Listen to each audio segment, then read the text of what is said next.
നമസ്കാരം. സിറ്റി ന്യൂസിലേക്ക് സ്വാഗതം. പാച്ചപ്പുഴ സ്വദേശി പവിത്രൻ ഇത് രണ്ടാം ജന്മം. മരിച്ചെന്ന് കരുതി മോർച്ചറിയിലേക്ക് മാറ്റുന്നതിനിടെ ജീവന്റെ തുടിപ്പ് കണ്ടതോടെ പാച്ചപ്പുഴ സ്വദേശിയായ രോഗിയെ AKG ആശുപത്രി ICUയിലേക്ക് മാറ്റി. മംഗലാപുരത്തെ സ്വകാര്യ ആശുപത്രിയിൽ നിന്നും വെന്റിലേറ്ററിൽ ഇരുന്ന പവിത്രനെ ബന്ധുക്കൾ കണ്ണൂർ AKG ആശുപത്രിയിലേക്ക് കൊണ്ടുവരുന്നതിനിടയിൽ മരിച്ചെന്ന് കരുതി മോർച്ചറിയിലേക്ക് മാറ്റാൻ ശ്രമിക്കുന്നതിനിടയിലാണ് അറ്റൻഡർ ജയൻ ജീവന്റെ തുടിപ്പ് കണ്ടെത്തുന്നതും പവിത്രന് രണ്ടാം ജന്മം ലഭിക്കുന്നതും. കണ്ണൂർ AKG സഹകരണ ആശുപത്രിയിൽ ചൊവ്വാഴ്ച പുലർച്ചെയാണ് സംഭവം. കണ്ണൂർ പാച്ചപ്പുഴ സ്വദേശി പവിത്രനെയാണ് ICUവിൽ പ്രവേശിപ്പിച്ചത്. ഇപ്പോൾ ഇയാൾ ചികിത്സയിൽ തുടരുകയാണ്. മോർച്ചറിയിലേക്ക് മാറ്റുമ്പോൾ അറ്റൻഡറാണ് ജീവനുണ്ടെന്ന് തിരിച്ചറിഞ്ഞത്. മംഗലാപുരത്തെ സ്വകാര്യ ആശുപത്രിയിൽ വെന്റിലേറ്ററിൽ ഉണ്ടായിരുന്ന രോഗിയെ ഇന്നലെ രാത്രിയാണ് കണ്ണൂരിലേക്ക് കൊണ്ടുവന്നത്. ഇതിനിടെ രോഗി മരണപ്പെട്ടതായി കരുതി ബന്ധുക്കളാണ് AKG ആശുപത്രിയിൽ എത്തിച്ചത്.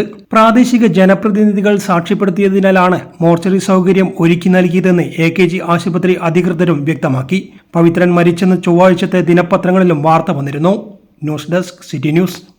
കൂടുതൽ വാർത്തകൾ അറിയുവാൻ സിറ്റി ചാനൽ വാട്സ്ആപ്പ് ഗ്രൂപ്പിൽ ജോയിൻ ചെയ്യുക. ഒപ്പം YouTube ചാനൽ സന്ദർശിക്കുക.